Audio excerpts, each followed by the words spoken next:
raadiyoo sagalee Oromooti. Raadiyoon torbanitti guyyaa 3 wiixata roobii fi sanbata galgala sa'aatii 7 hanga 7 fi walakkaatti karaa dambalii gabaabaa meetir baandii 16 yookiin kiilooheezii 17,850 yookiin oromovoice.org darbu amma jalqaba. Kun raadiyoo sagalee Oromooti.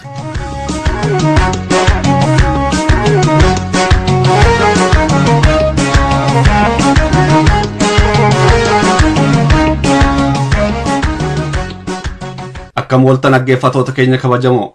Kun qophii keenya wiixata raadiyoo sagalee Oromoo irraatii yeroo kana kan isiniif darbu. Qophiin keenya har'aa oduu fi qophii xiyyeeffannooti. Muuziqaa torbees ni qabna. Qophii keenya beeksisuun kan si waliin turu Allammii Sooriiti. Haga xumura qophii keenyaatti akka nu waliin turtan gamanumaan isin affeerra amma gara oduuttan isin dabarsa.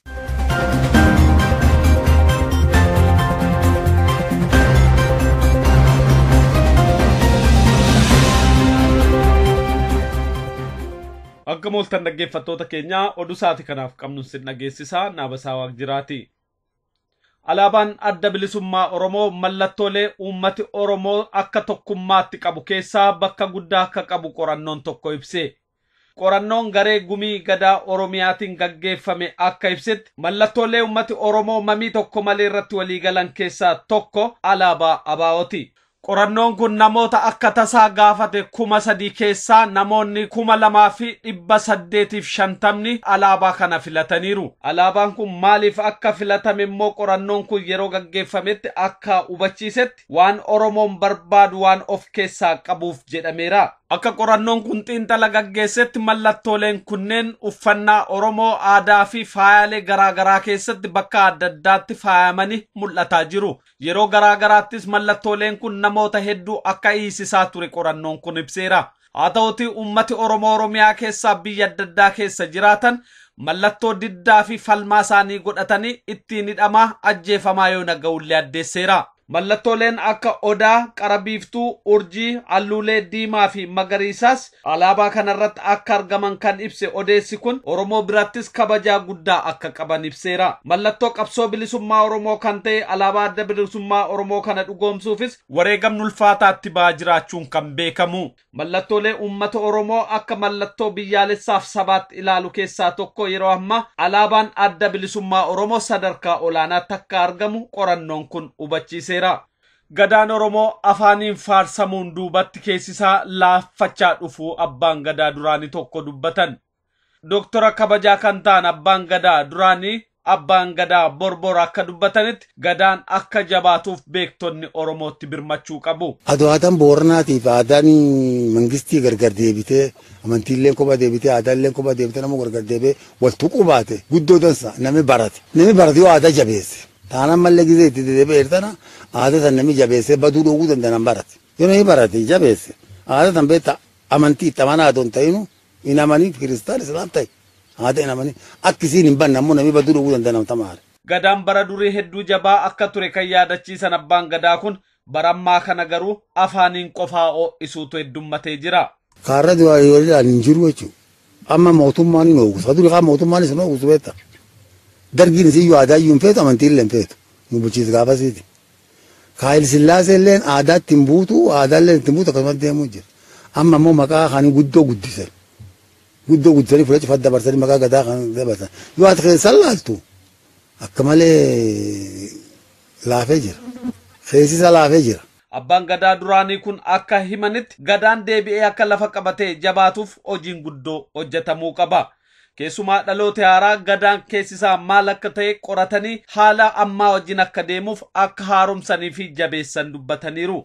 Wanni danda'amu islaama taate kiristaan taate namni barate aadaa kan nurraa qorate akkisiin fuula isiin durii dhalatte fuula isiin itti laafte fuula isiin itti jabaatte bakkaan ga'uu hin danda'a. Wanni si badduu dhowwaa qaram. Yoo namni tamaaree hin jebin danda'u warri booranii ufii tolfachuu beeku malee ofirra baddii dhowwuu hin danda'u. Gadaan erga jaarraa 19ffaa keessa laafee Oromiyaan gabrummaa keessatti kufuun kan yaadatamu. Qabsoo bilisummaa Oromoo fiixa baasuu keessatti hawaasti karaa hundaan jabaatee akka hojjetu maanguddoonni biyyaa dhaaman. Odeessi biyyarraa nu ga'e akka hubachiisutti uummati Oromoo karaa hundaan wal tahee qabsoo bilisummaa Oromoo fiixa baasuu irratti akka xiyyeeffatu dhaamaniiru. Keessumaa yeroo ammaa kanatti haala adda addaatiin Oromoon akka ilaalcha siyaasaa wal qoodu yaaliin godhamaa jiru fudhatama akka hin qabne kan ibsan maanguddoonni biyyaa uummanni Oromoo akkuma kanaan duraa sagalee fi ilaalcha isaa tokko godhate bilisummaa Oromoo dhugoomsuu irratti akka hojjetu hubachiisaniiru. Oromoof Oromiyaan kan nama maraati kan jedhan maanguddoonni biyyaa Oromoof Oromiyaa guddisuudhaaf Oromoon kamillee duubatti jedhuun qabu. Siyaasti malattiin biyya bulchan malee malattiin wal qoodan akka hin taane kan ibsan abbootiin gadaa keessumaa Oromoo yeroo ammaa kanatti diinota karaa adda addaatti dhufaa jiran hubachuudhaan tokkummaa isaa jabeessee qeefii iccitiisaa akka eeggatu dhaamaniiru. Qeerroon bilisummaa Oromoos gama hundaan wal ijaaranii qabsoo bilisummaa Oromoo fiixa baasuu irratti akka xiyyeeffatan dhaamameera. Yeroo kamiyyuu kan dagatamuu hin qabne diinni Oromoo Oromoof akka hin ciisne hubachuudhaan iccitii sabaaf biyyaa eeguun barbaachisaa akka ta'es maanguddoonni kun dhaamanii jiran. Waggaan kurnaffaa gumii waaqeffannaa addunyaatti hundeeffame waxabajjii 22-24 akka kabajamu ibsame. Gumii waaqeffannaa addunyaa akka ibsetti ayyaana waggaa kurnaffaa kana sababeeffachuun qophiileen barsiisa aadaa fi amantii Oromoo qopheeffamaa jira. Qophii bargaan Noorweetti kabajamuuf jiru kanarrattis keessummoonni adda addaa biyyoota garaa garaarraa akka hirmaatan gumiin kun hubachiiseera. Gumii waaqeffannaa addunyaa waxabajjii bara 2008 keessa Oromoota addunyaa keessaa walitti dhufanii aadaa fi amantii Oromoo guddisuu fedhii qabaniin biyya Norway bargan keessatti galmeeffame yeroo duraatiif kan galmee irratti kaa'amedha. Gumii waaqeffannaa addunyaa yeroo sanarraa kaasee akka aadaan fi amantiin Oromoo guddatuu fi jajjabaatu hojiilee garaa garaa hojjechaa turuunsaa kan beekamu. Gumii waaqeffannaa addunyaa kana malees karaa websaayitii isaa odeeffannoo dhimma aadaa fi amantii Oromoo irratti xiyyeeffate yeroo yeroodhaan maxxansuun akka dhimmi Oromoo fi amantii Oromoo addunyaa irratti beekamu tattaaffii gochaa turuunsaa kan beekamu. Amantii waaqeffannaa amantii warra damee kush kan waaqa tokkicha jedhanii amananii fi yeroo duraaf namni waaqa tokkichatti amanuu jalqabe jedhamee amanamu keessaa isaan gaficha ta'uun kan beekamu. Oduun sa'aatii kanaaf qabnu kanumaa qophii keenya fi waliin nagaannuu tura.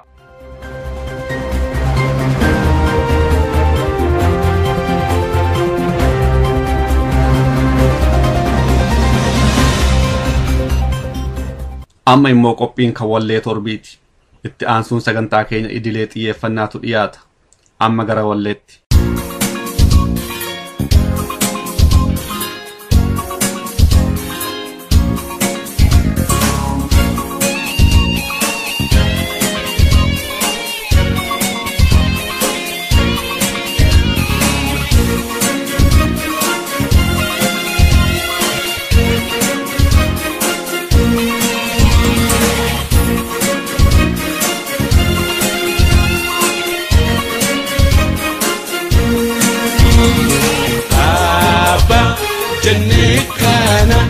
kanumaan jalqabna afaanuma keenyaan katabne dubbifna afaanuma keenyaan katabne dubbifna abaa jennee kana kanumaan jalqabna afaanuma keenyaan katabne dubbifna baracha barsiifna qubeedhaan jalqabna واللي هبجو كتبنا دبنا واللي دكنا إجا قلبي دومسا بنوت في لنا إساجير إفسا آبا جنة كانوا ما نجلبنا أفانو مكينيان كتبنا دبنا أفانو مكينيان كتبنا دبنا آبا جنة كانا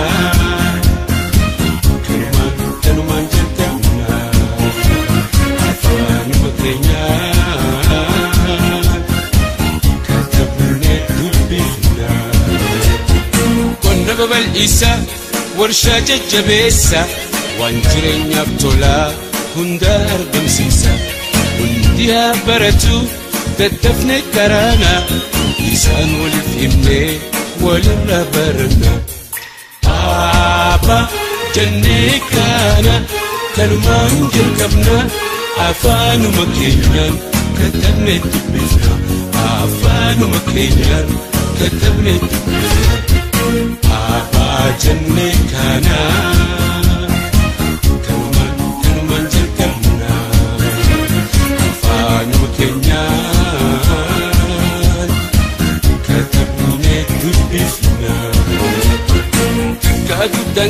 keenyas gaafas ifatti baana afaanuma keenyaan ijoolles barsiifanna ayoo atis kaa'ii addeedhaas dammaqsi abboo atis kaa'ii obbolos bobbaasi Aba jennee kana kanumaan jalqabna afaanuma keenyaan katabne dubbifna afaanuma keenyaan katabne dubbifna Aba jennee kana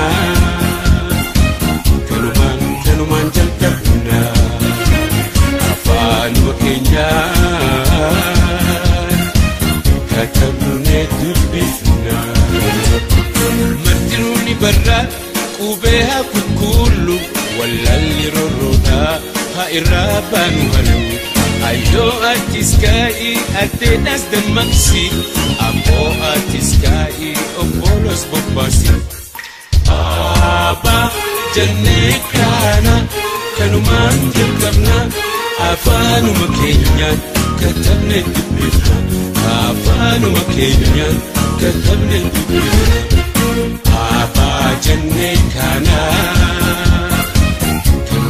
kanumaan jalqabna afaanuma keenyaan katabne dubbifna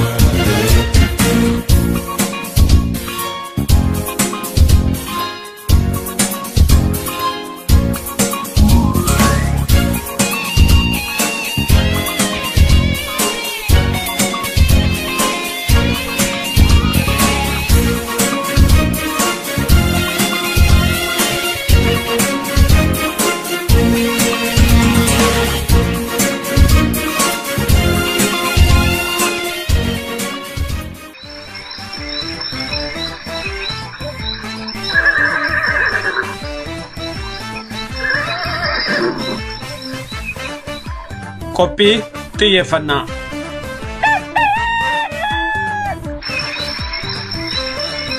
akkam jirtu dhaggeeffattoota keenya qophii keenya xiyyeeffannaa keessatti waan dhimma Oromoo ilaallatu kan uummata Oromoo guddisee hubachuun irra jiraatu irratti xiyyeeffannee torbaanitti daqiiqaa 20 isin waliin turra qopheessaan qophii kanaa an dhaabasaa Waaqjiraati itti dhiyaadha Instituutiin qorannoo Oromoo bara kana keessa si'a sadaffaaf kora addunyaa sadaffaa qopheessee ture.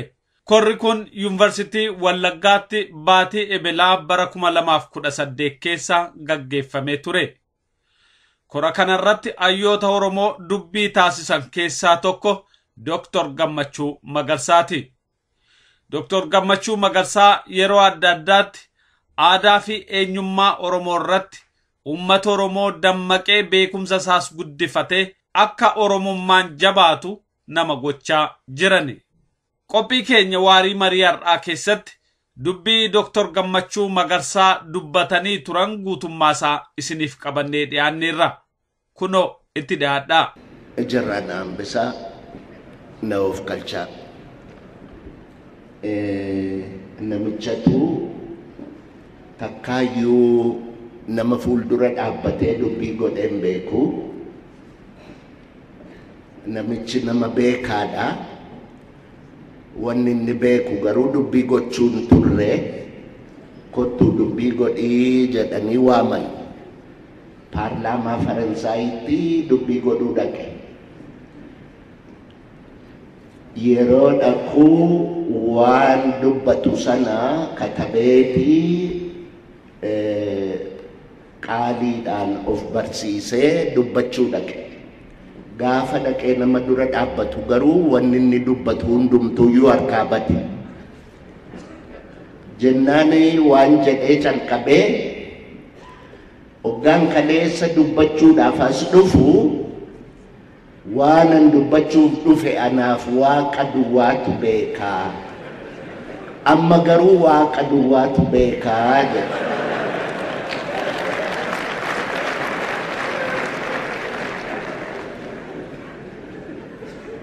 Kan gosa akkanuma fakkaata. Waa'een Oromoo yoo dubbatan miidhaan Oromoo irra ga'e yoo dubbatan waan dhumu miti. Garuu miidhaa kana hundaa danda'anii dhaloota har'aatiif lubbuu isaanii kennuudhaanii sirna duriyyee sirna haraamuu danda'anii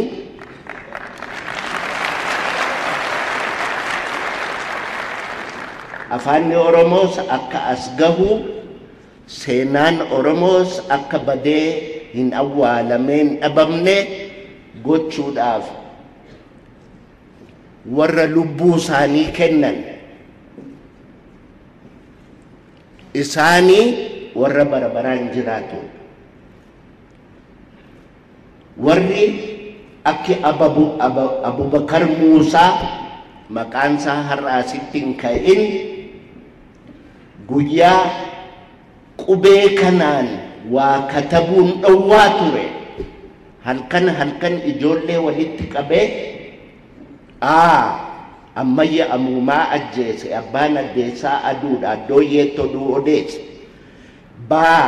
bakkaafaaf bakakkoof bofu boraatii bofaa barbaadu bareeda birraa barana badduus badeensi barbaada caalaa caamaatiif mucaa caamaa sana kan utuu mucucaanne cehee cuncuna coree miicee cuunfee micciiree coqorsa caffee caamaa isin cufti callisaa caqasaa jechaa ijoollee barsiisaa ture.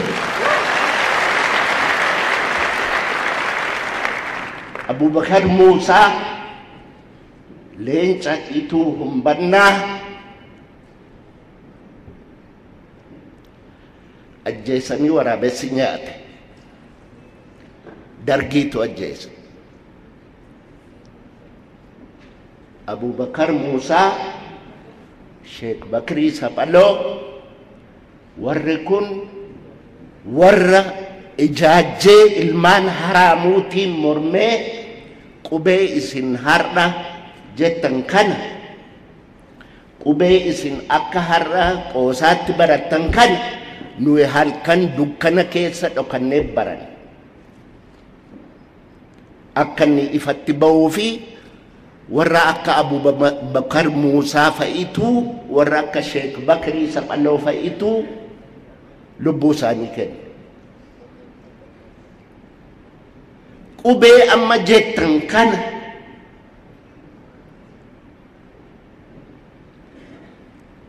Dr. Hayilee Fidaa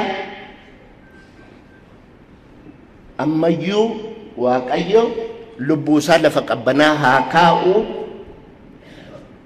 Hayilee Fidaatu qubee kana fidala isaa akkamitti katabu isa jedhe kitaaba hirmaata dubbii afaan Oromoo jedhe baasee ittiin katabamuun calqabame. Sana dura immoo abbaan gammachiisfaa Oneesimoos Nasiib fidala Habashaatiini jechaan fidala Saabaatiini katabaat turan. So afaanni Oromoo aadaan Oromoo bu'aa baay'ee keessa darbee as ga'e.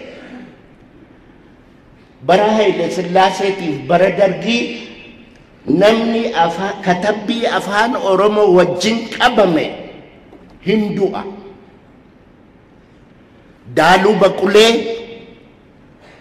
Saamunaan akka Qaabatoo ilmaan Arsii waggaa 3 qubee afaan Oromoo wajjin qabamtan jedhanii kofalee irraa qabanii gobbatti waggaa 3 hidhaman.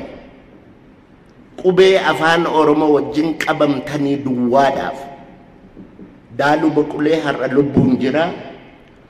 Saamunaa Dhaqqaboo lafanni jiru hin beeku. Ijoollee Arsii, Leencaa Arsii, ijoollee qubee afaan Oromoo dhoksitee bara Abubakar Muusaa sanaa halkan dukkana keessa warra barsiisaa turedha warri kun.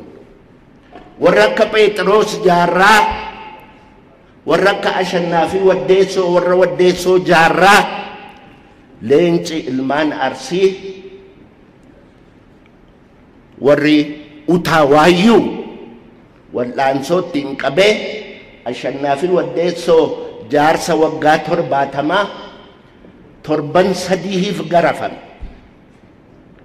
nuyi kana sodaannee bara dargiitiif bara Haile Sillaasee waan katabne qubee waan katabne dhoossinee qaaliidhaan mataatti qabannee ulfaataan Dr. Nagaasoon addana jiru bara 64 Dambidolloo irratti akka itti nafxanyaan Oromoo irraa lafa fudhate walaloodhaan diraamaan dhiyaate diraamaa sana kan katabe ana ture yeroo amaartichi gaafa sana afaan Oromoon beeku Oromoon afaan Amaaraan beeku yeroo waliin makanii dubbatan lafti kun lafuma abbaa saatii kan inni abaabayyuudhaan irra ture nafxanyaan dhufe lafti kun hazaaree ጀምረው የሆው ከኒኮቲ ትእዛዝ አምጥቻለሁ አቺ ጉባሳና ከሀገር ግዛቲ ሁለተኛ አትድረስ የምቦዮ ጀቷሞ ይግባኝ ፉቴ ደርቢቲ ሙጉቲ ጀዳል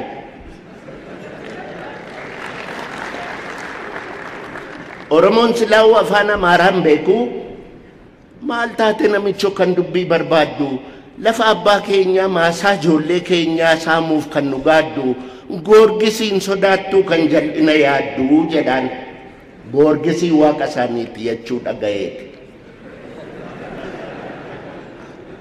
ቶኳ ሲህሜራ ሀተታዊ ቅሬ ትእዛዚ መንግስቲ ዳየለውም ክርክሬ አኒ ከኒ ሲህሙ ዮ በርባደ ምክሬ የኩሊ ስትከና ለፍቻ አይ ጥፋ ፍቅሬ ጀዳን ዋራጂ ደገኘ ሀረሞ ጀረና ለፉም አባ ኬኛ ማሳ ጆሌ ኬኛ ቅጤፉ ዱፍታና ኢረተን ሲጎበሜ ኮቶት ዲራ ለፋፍ ለፌ ኦፊች ወጅን ዱኡን ሴራ ቀረዴን ኤቦኮ በከራ ጀዳን ኦሮሞን ጋፈሰን ወንጀለኛ መቅጫ ፊታቤሪ ዋንጀዳን ከነምቤኩ ለፈ ኦፊ ኤቦ ዱማን ኤገቱ ጀደያል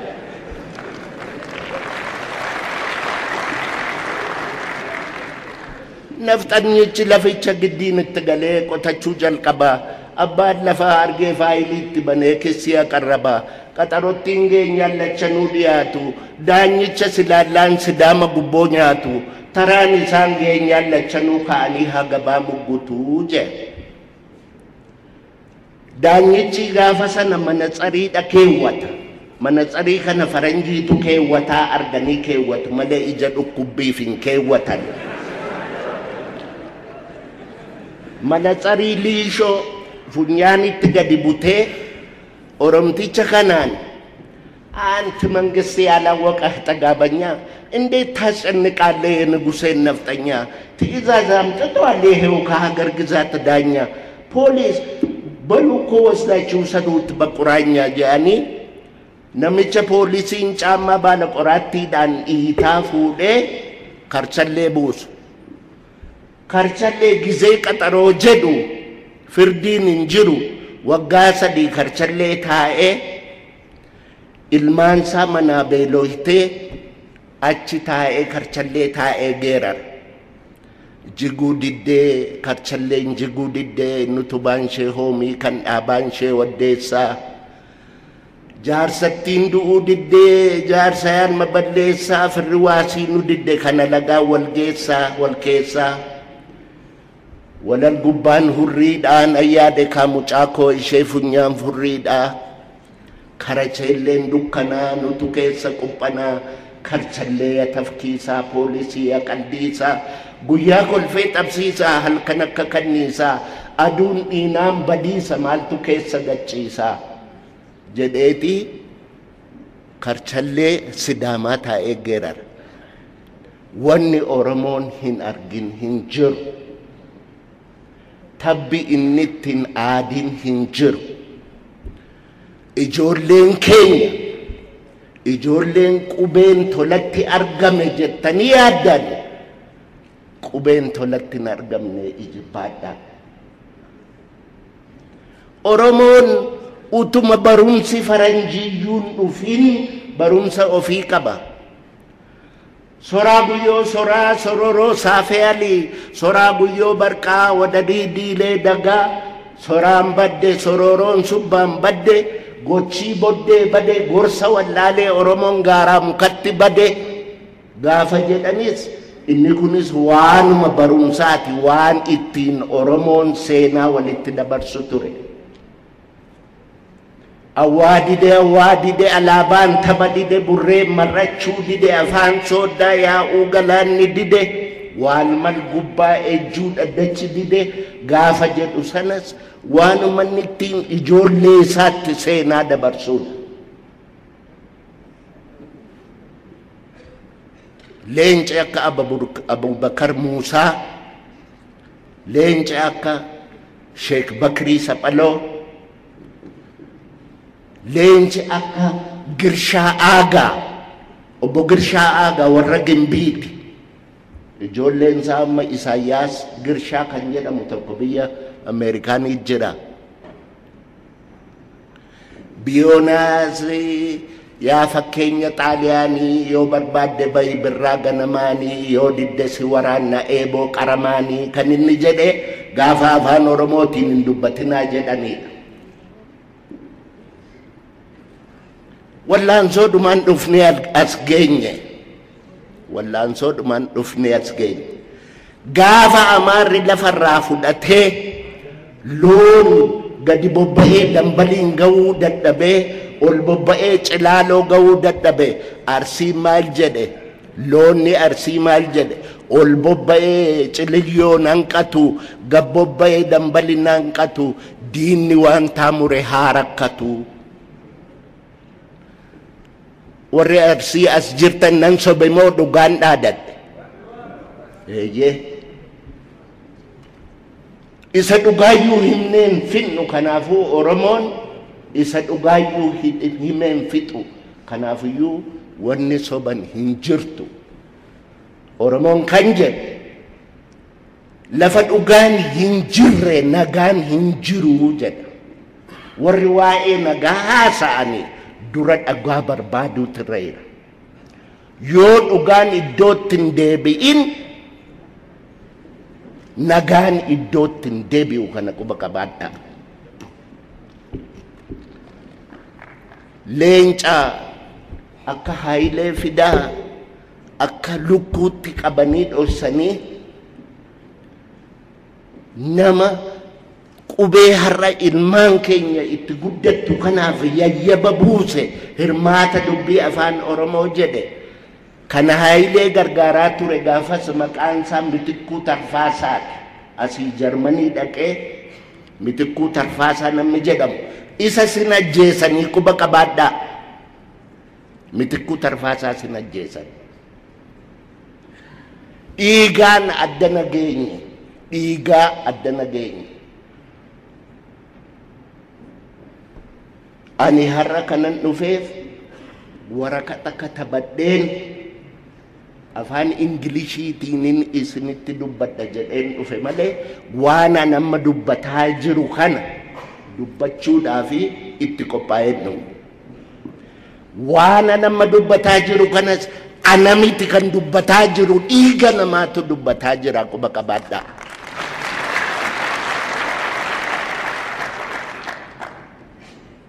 Abadan Oromoon abadan garbummaatti hin deebi'u kana quba qabaadhaa.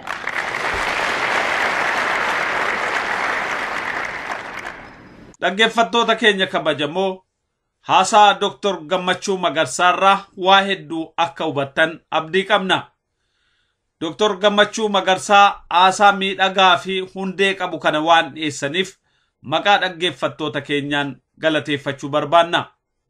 Qophii keenyaarraas kanumaan xumurraa haga torbeetti nagaan nu turaa.